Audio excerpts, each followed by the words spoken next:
Have you ever been made to feel small, like you were nothing more than dirt on someone's expensive shoe? Casey felt that way every single day of her engagement. Her fiancé's family didn't just dislike her, they loathed her. They mocked her. Thrift store clothes laughed at her job and called her a gold digger to her face. At her own engagement dinner, the humiliation hit its peak. They pushed her until she broke. But they made one fatal calculation. They assumed Casey was poor. They didn't know that the text message she just received wasn't from a debt collector.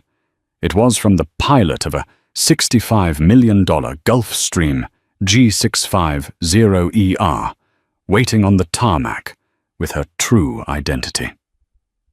Buckle up.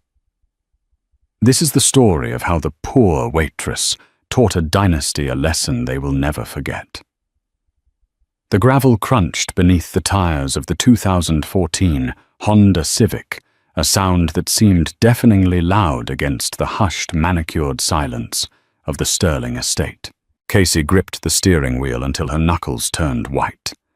Beside her, James reached out and covered her hand with his. "It's going to be fine," James said, though his voice lacked conviction. He was a good man, or at least he tried to be. But he was a Sterling, and in Newport, Rhode Island, that name carried a weight that could crush bone. Mother promised she'd behave. "It's just a dinner, Casey. Just family." "Just family who thinks I'm after your trust fund," Casey replied, her voice tight. She smoothed down the skirt of her dress. It was a simple navy A-line she'd bought at a terrifying discount at a department store outlet. She thought it looked elegant. Against the backdrop of the Sterling mansion, a sprawling limestone beast with ivy climbing its turrets, it felt like a dish rag. "They don't know you like I do," James soothed, unbuckling his seatbelt. "Once they see your heart, the money won't matter." Casey forced a smile. If only it were that simple. They stepped out of the car. The humidity was stifling, but Casey felt a chill. Standing on the massive portico were the welcoming committee Victoria Sterling, the matriarch, and her daughter Beatrice.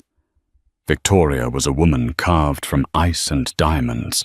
She wore a vintage Chanel suit that likely cost more than Casey's entire college tuition. Beatrice, a year older than James, was her mother's clone, sharper Mina, and holding a glass of Chardonnay at 4:00 p.m. "James, darling." Victoria swept down the stairs, bypassing Casey entirely to embrace her son. She kissed both his cheeks, leaving a smudge of crimson lipstick. "You're late. The caterers are already anxious." Traffic was bad coming off the bridge. "Mother," James said, stepping back to pull Casey forward. "You remember Casey." Victoria's eyes slid to Casey. It was a physical inspection, cold and clinical. She looked at Casey's scuffed heels, the slightly frayed hem of her dress, and finally her face. "Of course," Victoria said, her tone flat. "The artist, is that what we're calling it this week? I'm working freelance graphic design now." "Mrs. Sterling," Casey said, keeping her chin up. "And picking up shifts at the bistro on weekends." Beatrice snorted into her wine glass. "A bistro? How quaint. I suppose someone has to serve the food. I just never thought James would bring the help home through the front door." James stiffened. "Beatrice, that's enough." "It's fine, James," Casey said quietly, though her stomach churned. "Let's just go inside." The interior of the house was a museum of old money.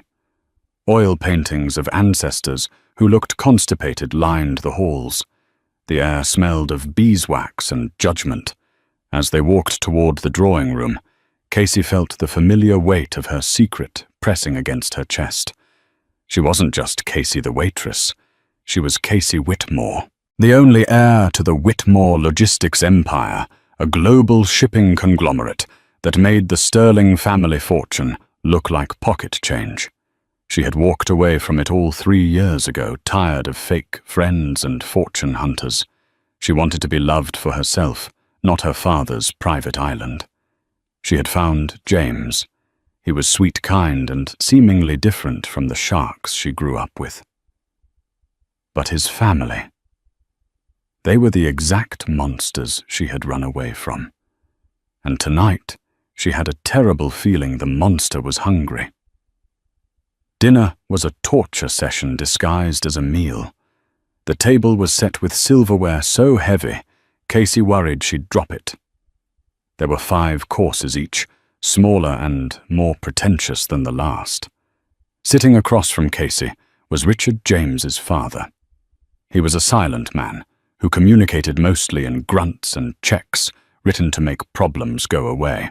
Beside him was Alistair Beatrice's husband, a hedge fund manager who spent the entire appetizer course bragging about shorting a pharmaceutical stock. So, Victoria began slicing into her squab with surgical precision. Casey, James tells us you're living in that dreadful apartment complex downtown, the one near the train tracks. It's not dreadful, Casey defended, putting down her fork. It's cozy, and the rent is reasonable. Reasonable, Beatrice echoed, rolling her eyes. James, you can't possibly intend to live there after the wedding. It's a safety hazard. I heard someone was mugged 2 blocks away last week. We haven't decided on housing yet, James muttered, taking a large gulp of wine. Casey looked at him, willing him to be stronger.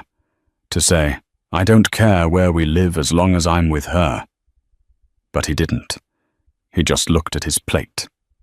Well, you certainly aren't staying there, Victoria declared. Richard and I have decided to gift you the east wing of the estate.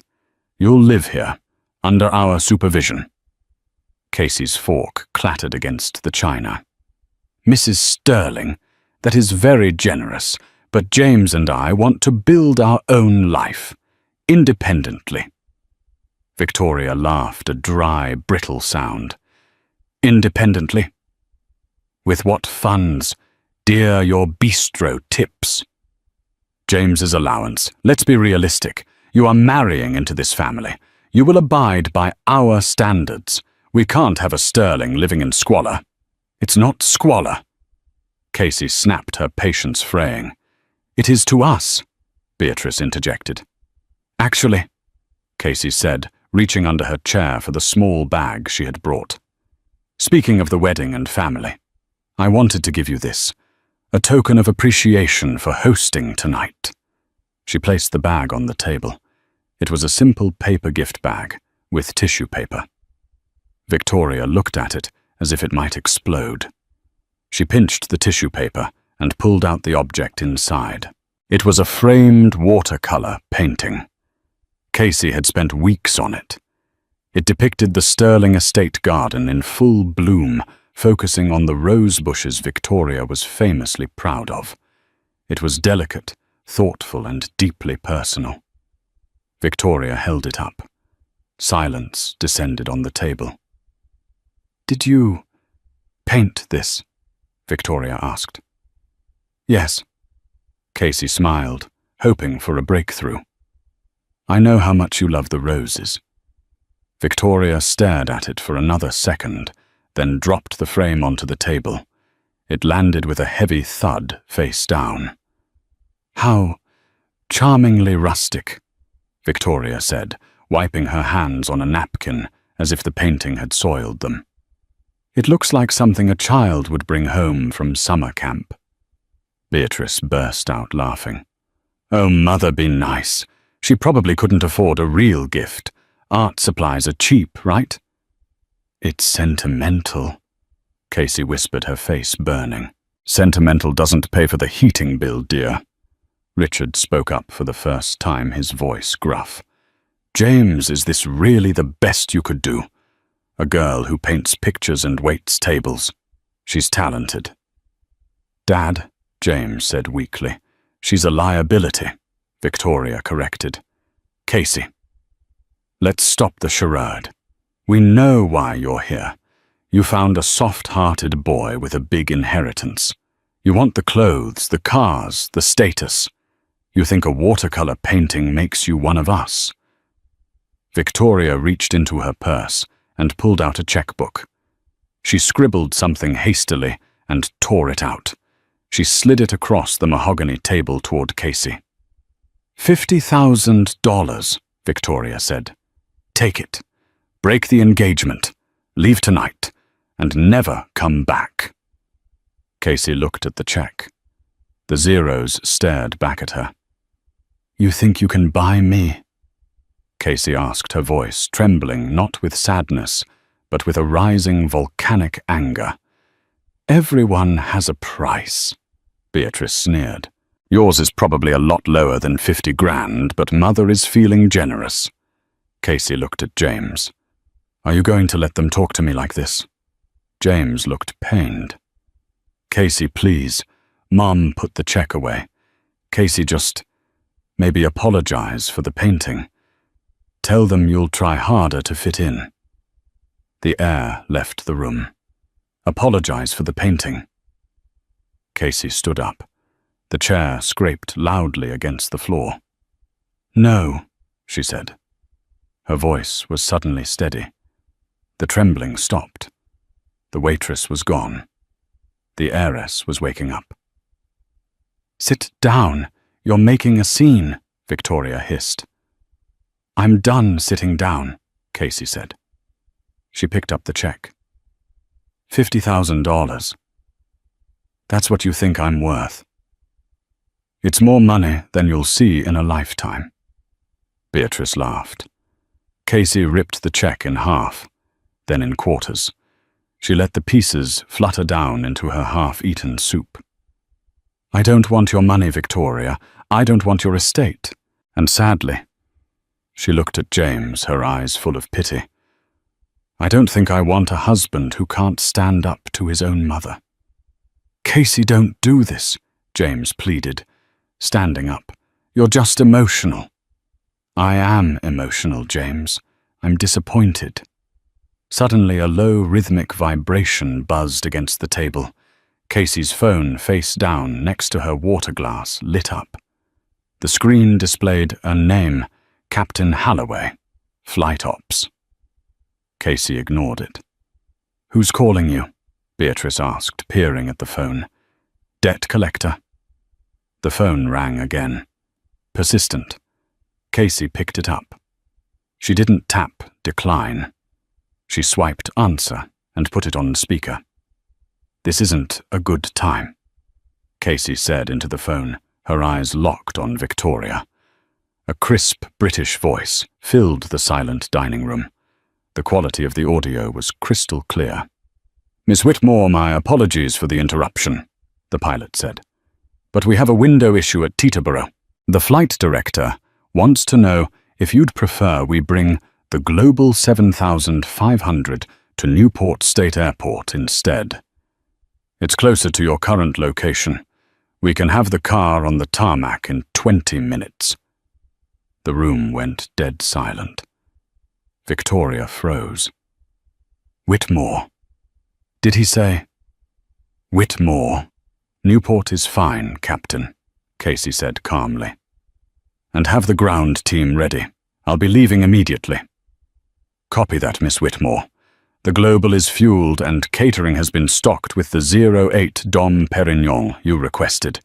We are wheels up as soon as you arrive. Casey hung up. She looked around the table. The smirk had vanished from Beatrice's face. Richard was squinting at her, as if trying to solve a complex math problem. Whitmore, Richard muttered. Wait, you aren't related to Jonathan Whitmore. He's my father, Casey said, picking up her clutch. Though I suppose you know him better as the man who acquired your shipping division last quarter. Richard's face drained of color. He went pale grey. The Sterling family shipping business had indeed been bought out recently, a hostile takeover by Whitmore Logistics that had saved the Sterlings from bankruptcy, though they had kept that quiet. That's impossible, Victoria stammered. You drive a Honda. You work at a bistro. I drive a Honda because I like to stay grounded, Casey said, her voice icy. I work at a bistro because I wanted to see if I could make it on my own without my father's name opening every door for me. I wanted to find someone who loved me, not the Whitmore fortune. She turned to James. He looked like he had been struck by lightning. Casey, he whispered, you're a billionaire. I'm Casey, she said sadly. I'm the same girl you drove here with. But apparently that girl wasn't good enough for this table. She needed a bank account to be treated with respect. She walked around the table, her heels clicking on the hardwood. She stopped behind Victoria's chair. By the way, Victoria. Casey leaned down, whispering into the older woman's ear. That watercolor painting I was going to hang it in the guest house I planned to buy for us. The $14 million estate down the cliff. But you're right. It is too rustic for a sterling. Casey turned to the door. Don't bother seeing me out. My ride is here. As if on cue, the distinct thwop, thwop, thwop of a helicopter rotor began to fade in from the distance, getting louder by the second. Beatrice ran to the window. Mother, there's a Sikorsky landing on the lawn. On the front lawn. Casey didn't look back. She walked out of the dining room, leaving the Sterlings sitting in the ruin of their own arrogance. The manicured lawn of the Sterling estate, usually reserved for croquet and garden parties, had been transformed into a landing zone. The sleek, dark blue Sikorsky S-76 helicopter sat idling its rotors, slicing through the humid Rhode Island air with a deafening thwop, thwop, thwop that shook the antique window panes of the mansion. Casey stepped out the front door. The wind from the rotors whipped her hair back, but she didn't flinch. She felt a strange sense of calm in the chaos. For 3 years, she had made herself small. She had softened her voice, rounded her shoulders, and dulled her shine to make James feel big. No more. 2 men in black tactical suits stepped out of the helicopter. They moved with the fluid precision of Secret Service agents. One of them, a broad-shouldered man named Mason, who had been her father's head of security since she was a child, jogged toward her. He didn't look at the house. His eyes were scanning the perimeter. Miss Whitmore, Mason said, his voice cutting through the noise as he offered a hand. Package is secure. Are you injured? Only my pride, Mason, Casey said, her voice steady. Let's go. Behind her, the front door of the mansion burst open. James stumbled out, followed closely by a frantic Victoria and a pale-faced Beatrice. The wind from the helicopter caught Victoria's meticulously sprayed updo, tearing it apart in seconds. She looked less like a queen and more like a scarecrow in Chanel. Casey, wait! James screamed, running toward the aircraft. Casey paused, 1 foot on the helicopter's step. She turned back. James stopped 10 feet away, blocked by the second security officer, who simply held up a hand. The young Sterling heir looked pathetic. His tie was crooked, his face flushed with a mix of alcohol and panic. Casey, please, James yelled over the engine roar. We can talk about this. I didn't know. Why didn't you tell me? Casey looked at him. Really looked at him one last time. Because James, she shouted back, her voice cold and carrying over the wind. I needed to know if you loved me, or if you just loved the idea of saving someone beneath you. And tonight, I got my answer. You didn't defend me when I was a waitress. You don't deserve me, now that I'm a Whitmore. I love you, James cried, tears streaming down his face. I do. No, Casey said, stepping up into the cabin. You love your inheritance, and you just lost the best asset you ever had. She pulled the door shut. The lock engaged with a heavy final thud. Inside the cabin, the noise was dampened to a hum. The interior was lined with cream leather and mahogany. Casey sank into a seat and buckled in. She watched through the window as the helicopter lifted off. The figures of James, Victoria, and Beatrice shrank rapidly, turning into insignificant dots on the landscape, and then vanishing entirely as the aircraft banked over the Atlantic Ocean.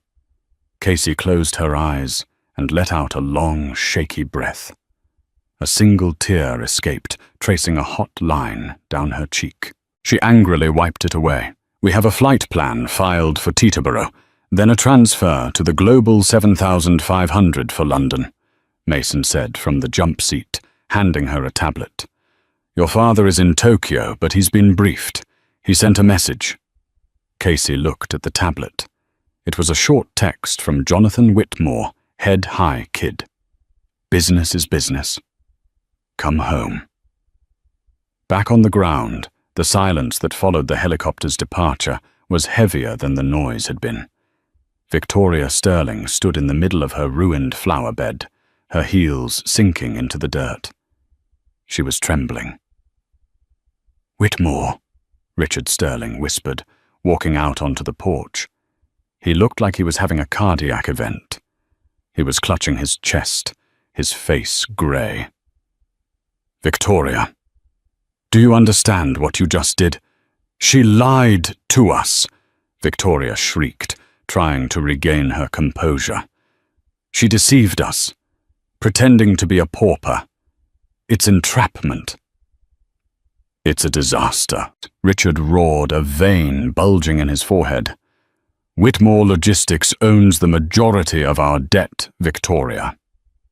The bridge loan that kept the company afloat last month, that came from a Whitmore subsidiary. If Jonathan Whitmore decides to call that loan in because you insulted his daughter, we are destitute. We won't just lose the summer house, we will lose everything." Beatrice covered her mouth. "But she was driving a Honda. She wore polyester." "It was a test," James said, staring at the empty sky. He fell to his knees in the grass. "It was a test and we failed. I failed." "Get up, James," Victoria snapped though her voice wavered. "We are Sterlings. We do not kneel. We fix this. Richard, call your lawyers. Beatrice, find out where she's going. We will apologize. We will send flowers. We will smooth this over." "You can't smooth over a humiliation like that with flowers, Mother," James whispered, looking at the spot where the helicopter had been. "She looked at me like I was a stranger." "She's gone." "No one is ever gone when there is money involved," Victoria hissed, her eyes narrowing. "She wants to play power games, fine. We'll remind her that the Sterling name still means something in this society." Richard looked at his wife with grim realization. "Victoria, you aren't listening. The Sterling name is just a logo on a sinking ship, and Casey Whitmore just took the lifeboats." 3 days later, the atmosphere in the Sterling household was funeral. The phone hadn't stopped ringing, but it wasn't friends calling to gossip. It was creditors. It started slowly. A credit card declined at the country club, then a freeze on the corporate accounts. By Wednesday morning, the rumors were swirling in the Wall Street Journal. Sterling Industries was being audited. A massive block of their stock was being dumped, driving the price down by 40% in 24 hours. Someone was systematically dismantling them. "It's him," Richard said, pacing the drawing room. The floor was littered with financial papers. "Jonathan Whitmore. He's squeezing us." "We need a meeting," Victoria said. She was dressed in black, looking severe and aged. "We need to talk to Casey. She's a sensible girl. She loved James. She won't let her father destroy us." "She won't take my calls," James said from the couch. He hadn't shaved in 3 days. "I've called 50 times. Blocked." "Then we go to them," Victoria decided. I received a summons this morning. A summons? Beatrice asked. An invitation to the Whitmore Logistics Headquarters in Manhattan, Victoria said, holding up a thick envelope embossed with a silver W. To discuss the future of our partnership. It's a peace offering. I knew it. She wants to negotiate. James looked doubtful. Or she wants to watch us beg. The Whitmore Tower in Manhattan was a monolith of steel and blue glass that pierced the sky looking down on the Empire State Building. The Sterling family arrived in a hired town car. Their personal driver had quit yesterday when his paycheck bounced. They were escorted not to a meeting room, but to the penthouse executive suite. The elevator ride was long and silent. When the doors opened, they were met by a wall of windows offering a panoramic view of the city. The room was vast, cold, and intimidating. A long conference table made of black obsidian sat in the center. "Please have a seat," a sharp-looking assistant said. "Ms. Whitmore will be with you shortly." They sat. James, Richard, Victoria, and Beatrice. They waited for 20 minutes. It was a calculated power move, and it worked. Victoria fidgeted. Richard sweated. Finally, the double doors at the far end of the room opened. Casey walked in. She was unrecognizable from the girl in the navy outlet dress. She wore a tailored white suit that screamed bespoke Italian tailoring. Her hair was sleek, sharp, and professional. She didn't walk. She glided. But the biggest change was her eyes. The warmth was gone. In its place was the hard, polished steel of a CEO. She wasn't alone. Flanking her were 4 lawyers and her father, Jonathan Whitmore. Jonathan was a giant of a man with silver hair and a reputation for eating competitors for breakfast. Casey took the seat at the head of the table. She didn't smile. She didn't say hello. She placed a single file folder on the obsidian surface. "Ms. Whitmore," Victoria began, putting on her best socialite smile. "Casey, darling, it's so good to see you. We've been so worried. That exit the other night was so dramatic. We wanted to clear the air." Casey looked at Victoria for a long, uncomfortable silence. "This is a business meeting, Mrs. Sterling," Casey said coolly. "Please address me as Ms. Whitmore or Chairwoman." Victoria's smile faltered. "Chairwoman? But your father—" "My father is retiring next year," Casey said, gesturing to Jonathan, who sat back with a proud smirk. "I have assumed operational control of the North American division as of yesterday. My first order of business was reviewing our distressed assets. That brings us to Sterling Industries." Richard leaned forward, his hands shaking. "Casey, Ms. Whitmore, we know there are some liquidity issues, but our fundamentals are strong. We just need an extension on the bridge loan. Just a few months." "I've reviewed your fundamentals, Richard," Casey said, opening the folder. "Your company is hemorrhaging cash. You're over-leveraged in real estate, and your management costs, specifically family salaries, and expenses are exorbitant." She pulled out a sheet of paper. "Victoria, you billed the company $200,000 last year for consulting fees." Casey raised an eyebrow. "And Beatrice $150,000 for lifestyle branding." Beatrice shrank in her chair. I do PR." "You post photos of your lunch on Instagram," Casey corrected. "That's not PR, that's theft." "Now see here," Victoria stood up, her face flushing red. "You cannot speak to us like this. We are family, or we were almost family. You are doing this out of spite because I didn't like your painting." Casey closed the folder. The sound echoed like a gunshot. This isn't about the painting, Victoria, Casey said softly. This is about competence and character. You told me that everyone has a price. You tried to buy me off for $50,000. Casey signaled to one of the lawyers, who slid a document across the table to Richard. That document is a notice of default, Casey explained. We are calling in the loan, in full, immediately. We can't pay that, Richard gasped. It's $40 million. We don't have the cash. I know, Casey said, which is why we are exercising the collateral clause. Whitmore Logistics is seizing your assets to satisfy the debt. What assets? James asked, his voice trembling. Casey looked him in the eye. The shipping fleet, the warehouses, and the Newport estate. The room went dead silent. You can't take the house, Victoria whispered, holding the table for support. It's been in the Sterling family for 4 generations. It's our home. It's a house, Casey corrected. And frankly, it's too expensive to maintain. We plan to liquidate it. I believe a developer is interested in tearing it down to build condos.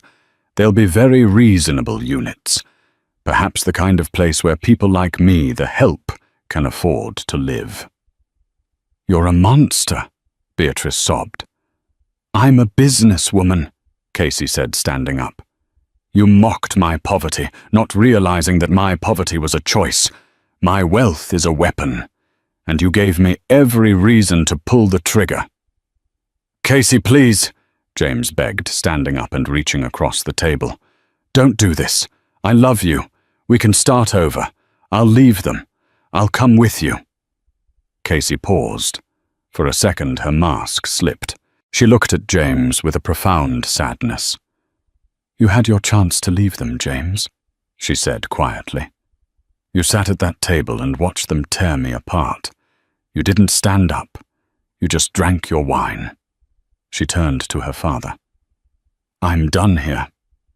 Excellent work, chairwoman, Jonathan said, standing up and buttoning his jacket.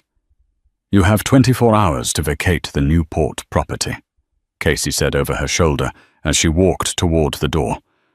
I'd suggest packing. I hear the rental market is terrible this time of year. Casey walked out of the room, leaving the Sterlings in the glass tower, surrounded by the sky with absolutely nothing beneath their feet. The fall of the House of Sterling didn't happen with a bang. It happened with the beep of a reversing truck. It was exactly 24 hours after the disastrous meeting in the glass tower of Whitmore Logistics. The sky over Newport seemed to understand the mood. It had turned a bruised, sullen purple, unleashing a cold, relentless drizzle that soaked everything to the bone. The Atlantic Ocean, usually a picturesque backdrop for the Sterling family's garden parties, looked angry and grey, crashing violently against the cliffs below. A fleet of 3 massive, unmarked black trucks idled on the gravel driveway. They didn't belong to a high-end moving concierge. They belonged to a forensic asset liquidation firm, the kind of company hired to strip a carcass clean. Beatrice Sterling was making a spectacle of herself near the fountain. She was wrestling physically, wrestling with a burly man in a rain poncho over a set of Louis Vuitton steamer trunks. You cannot take these, she shrieked, her voice cracking with hysteria. Rain plastered her hair to her forehead, ruining a blowout that had cost $300. These are personal effects. My initials are monogrammed on the side, B.S. Beatrice Sterling. The man didn't even look at her. He checked a barcode on his clipboard. Everything purchased with company funds is classified as company property, ma'am, he said, his voice bored and monotonous. The audit shows these trunks were expensed as client retention gifts in fiscal year 2021. You kept them. That makes them embezzled assets. They go on the truck. He yanked the handle from her grip. Beatrice slipped in the wet gravel, scraping her knee, but no one moved to help her. The staff, the gardeners, the maids, the chef had all left hours ago, their final paychecks having cleared only thanks to a mercy clause Casey had inserted in the takeover deal. Victoria Sterling sat in the back of a car parked near the gate. It wasn't the Bentley. The Bentley had been repossessed at dawn. It was a rented Ford Taurus Grey and nondescript, smelling faintly of stale cigarette smoke and pine air freshener. Victoria stared straight ahead, her face a mask of porcelain shock. She refused to look at the house. She refused to watch the movers carrying out the 18th century grandfather clock that had ticked in the hallway for 60 years. She refused to watch them roll up the Persian rugs. She was catatonic, her mind unable to process a reality where she wasn't the Queen of Newport. "Victoria, roll up the window," Richard muttered from the driver's seat. He looked 10 years older than he had yesterday. His hands, usually steady on the wheel of a yacht, were trembling as he gripped the steering wheel of the Ford. "The neighbors are watching." And they were. The eviction of the Sterlings had become the spectator sport of the season. Black Range Rovers and silver Porsches drove by, slowly prowling like sharks, sensing blood in the water. These were people the Sterlings had dined with for decades, people they had hosted for galas. But they didn't stop to offer help. They didn't roll down their windows to offer a guest room or a comforting word. They slowed down just enough to see the tragedy, their faces pressed against the tinted glass, whispering into their phones. In their world, poverty was a contagious disease, and the Sterlings were now patient zero. James was the last to leave the house. He walked out the front door, the heavy oak slamming shut behind him, with a sound that felt like a gavel striking a block. The house was empty now, hollow. Without the furniture, without the art, without the noise of their pretension, it was just a pile of cold limestone. He carried a single cardboard box. It contained a few changes of clothes, his toothbrush, and a photo of him and Casey from when they first started dating, before he had brought her home, before he had let his family destroy her. He walked down the stone steps, the rain soaking through his shirt. As he reached the bottom step, something caught his eye near the rose bushes, Victoria's prized award-winning roses now drooping and battered by the storm. Something was buried in the mud. James walked over his dress shoes, sinking into the wet earth. He crouched down. It was the frame, the cheap, simple frame Casey had brought to dinner. He pulled it out of the muck. The glass was cracked, a spiderweb of fractures running across the surface.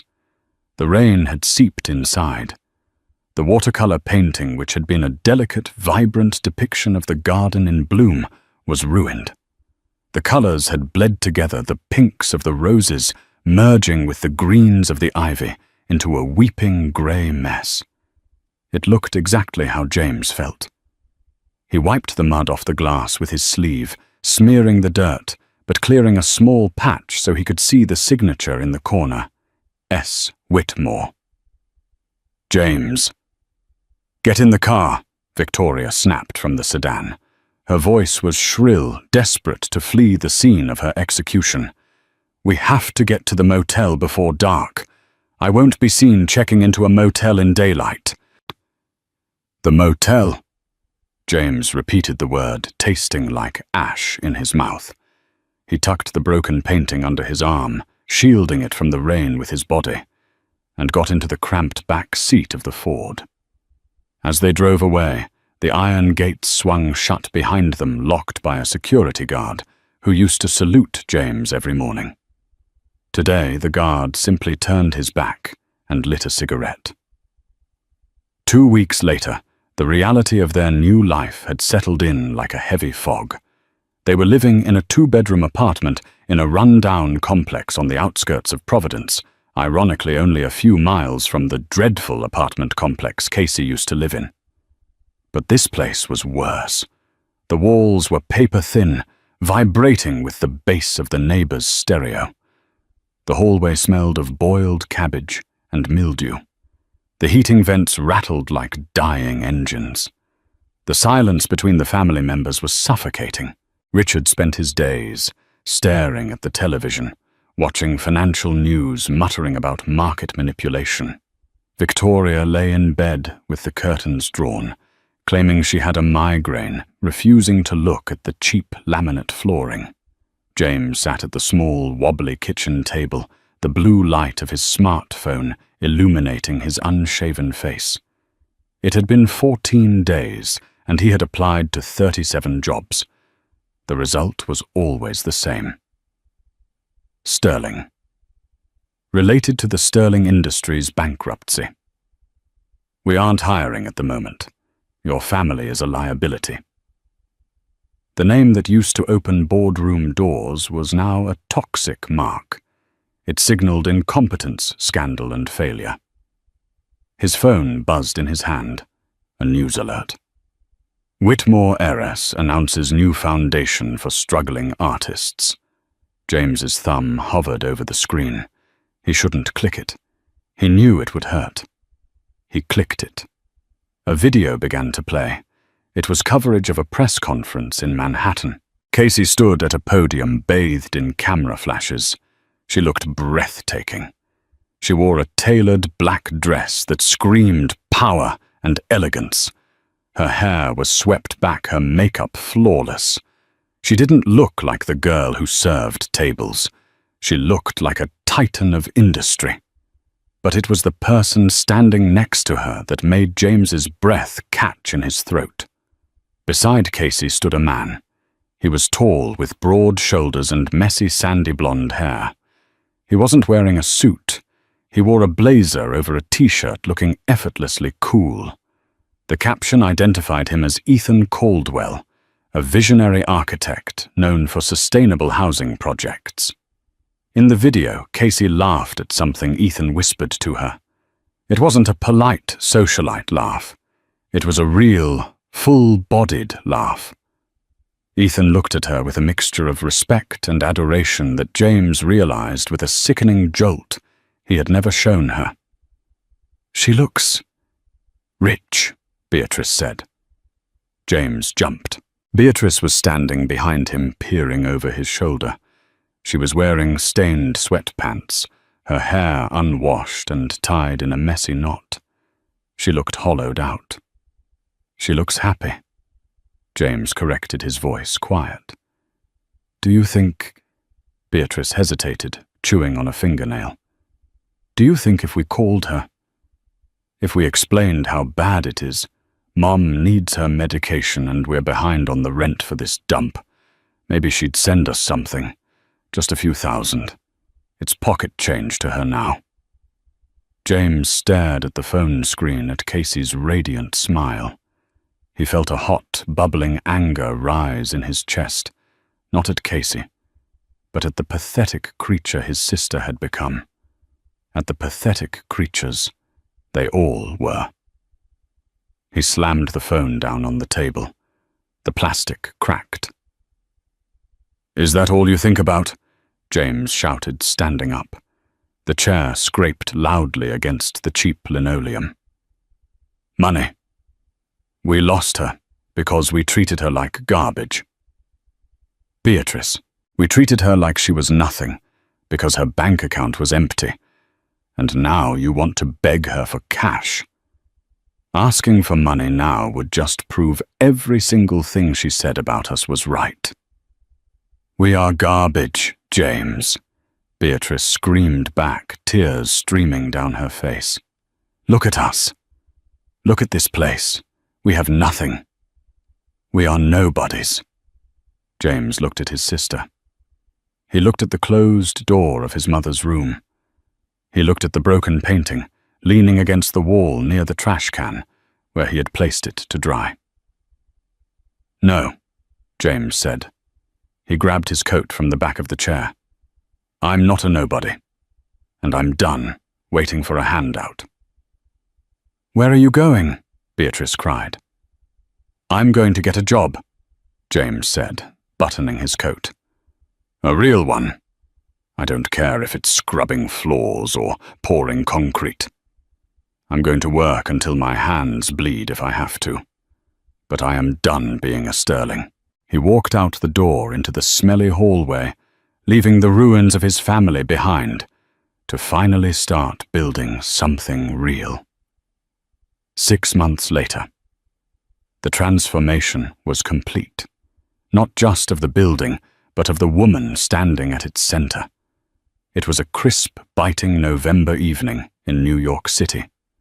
The wind whipped off the East River, rattling the frosted panes of the old industrial district in Dumbo, Brooklyn. But inside the Whitmore Collective, the air was warm, scented with fresh lilies, expensive perfume, and the faint electric buzz of success.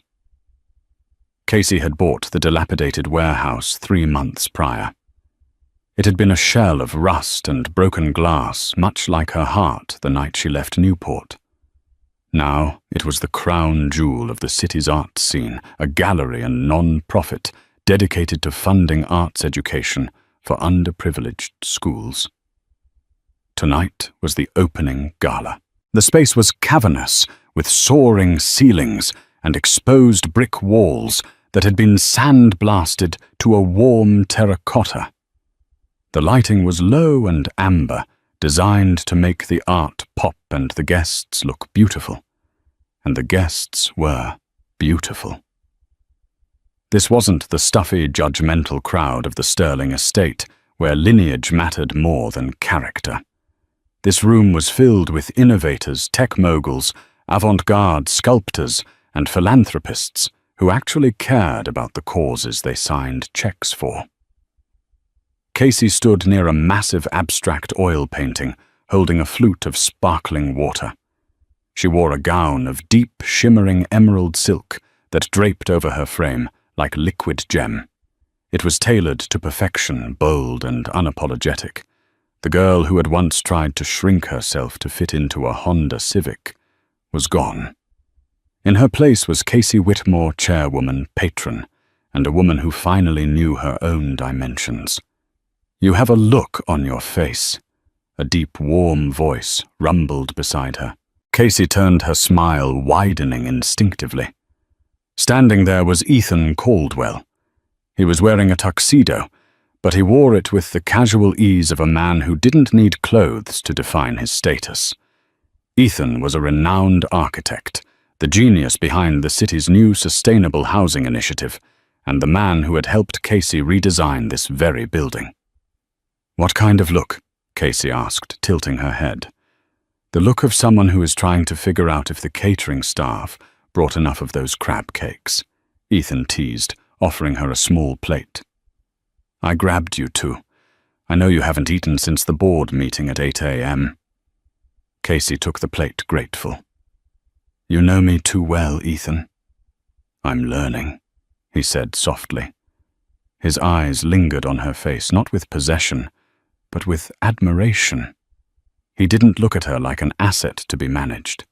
He looked at her like she was the sun, and he was just happy to be in the orbit. "You did this, Casey. All of this. It's incredible."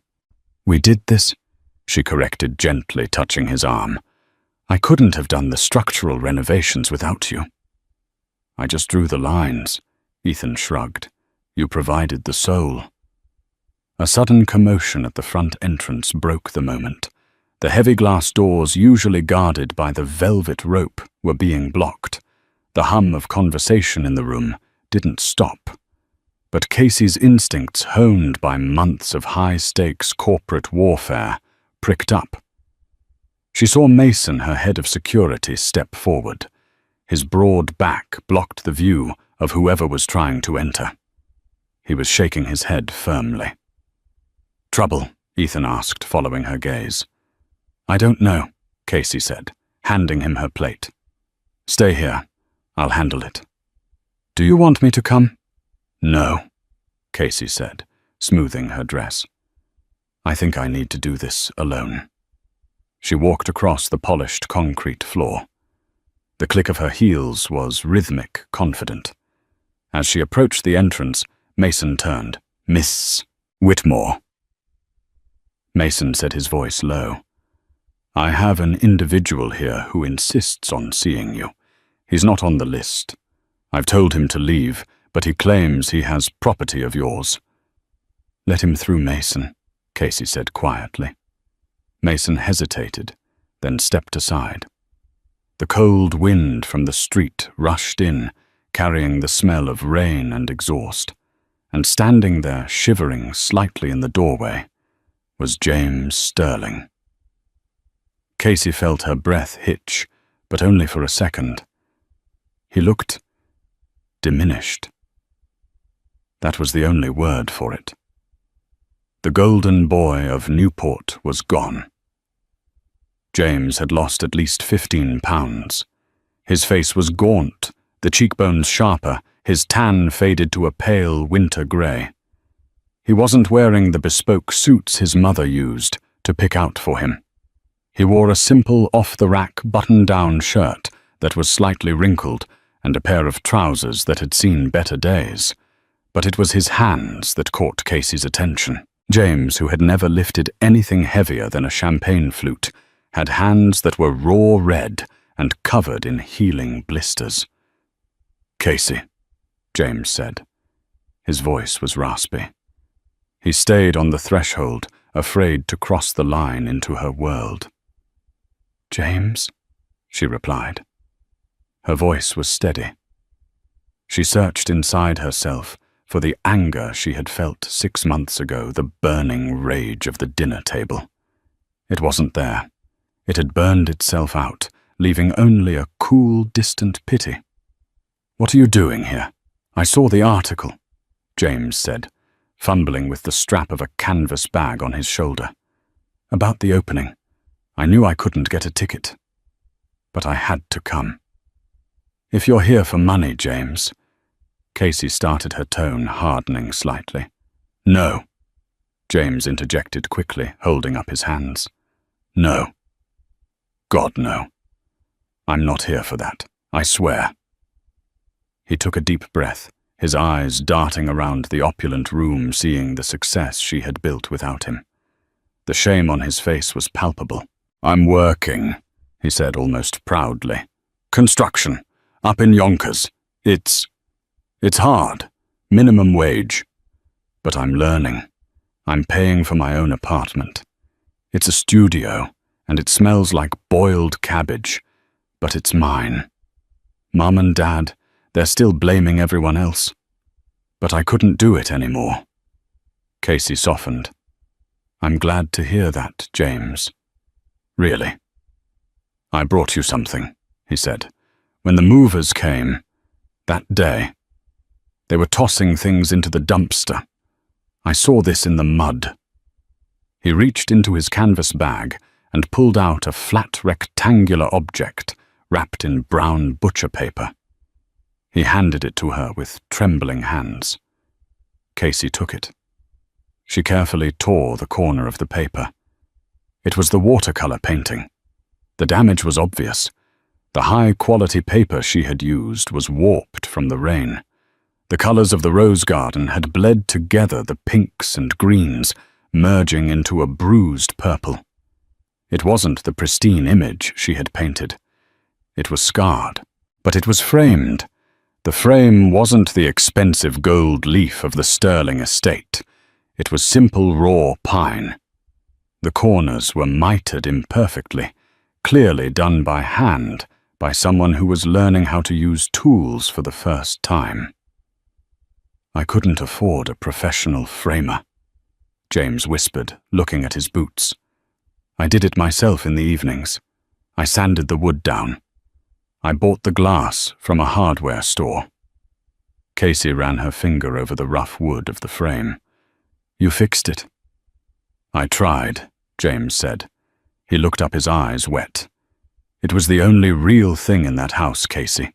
Everything else was fake. The furniture, the friends, the smiles. This This was the only thing that had any love in it. And we threw it in the dirt. He took a step back, the cold wind swirling around him. I know I missed my chance. James continued, his voice cracking. I know I was a coward. I sat there and let them belittle you because I was afraid of losing my allowance. I lost the only thing that actually mattered. He looked past her towards the center of the room, where Ethan was watching protectively. He looks like a good man, James said, forcing a small, sad smile. He looks like he stands up for you. He does, Casey said softly. Good, James nodded. He shoved his raw hands into his pockets. I just wanted to give that back to you. It didn't belong in the mud, and neither did you. Thank you, James, Casey said. She meant it. This means a lot. Goodbye, Casey, James whispered. He turned around. He didn't ask for a second chance. He didn't ask for a loan. He simply turned his collar up against the biting wind and walked away, disappearing into the shadows of the Brooklyn street. A man with nothing finally starting to become someone. Casey watched him go until he was just a speck in the dark. Is everything okay? Ethan's voice came from behind her. He placed a warm hand on her lower back, grounding her. Casey looked down at the painting in her hands. It was flawed. It was water-stained. It was imperfect. Yes, Casey said, taking a deep breath. Everything is perfect. That's the painting, Ethan asked, looking at the warped paper. The one from the story. Yes. It's a bit damaged, Ethan noted gently. Do you want me to have Mason put it in the office? Casey shook her head. She turned and walked toward the main gallery wall, the prime spot between $1 million abstract sculpture and a famous photographer's portrait series. There was a small, empty space there. No, Casey said. It goes here. She hooked the rough pine frame onto the wall. Against the pristine white backdrop and the gallery lights, the water-damaged painting stood out. It looked out of place, and yet it commanded attention. Why there? Ethan asked, confused. Casey stepped back, slipping her hand into Ethan's. She looked at the blurred roses and the cheap pine frame. Because it's a reminder, Casey said, her voice strong and clear, that self-worth isn't about the frame you're put in, or the house you live in, or the name you carry. It's about the picture you paint for yourself, even if it gets rained on, even if it gets torn. It's still art. She turned to Ethan, her eyes shining. And besides, she smiled, pulling him toward the music. I think the scars make it more valuable.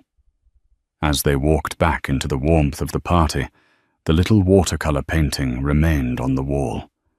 A testament to a girl who was mocked for her poverty, only to realize that her spirit was the only wealth that truly mattered. And that is how Casey Whitmore turned her deepest humiliation into her greatest masterpiece. The Sterlings thought they were breaking a poor waitress, but they were actually forging a diamond. James learned his lesson, but he learned it too late. He found his soul, but he lost the love of his life in the process. It brings us to a hard, undeniable truth. People will often show you exactly who they are when they think you have nothing to offer them. Believe them the first time. The Sterlings loved the status, not the woman. And when the status was stripped away, only the truth remained. So here is my question for you. Have you ever had someone treat you poorly, only to change their tune the moment they realized you had something that they wanted? Or have you ever had to walk away from someone you loved because they couldn't respect you? How did you handle it? Tell me your story in the comments below. I read every single one, and your story might just inspire the next video. If you enjoyed this saga of justice, heartbreak, and redemption, please smash that like button. It really helps the channel grow and tells YouTube you want more stories like this. And don't forget to subscribe and hit the bell icon so you never miss a upload. Know your worth, stand your ground, and never let anyone offer you a discount on your own value. Thanks for watching.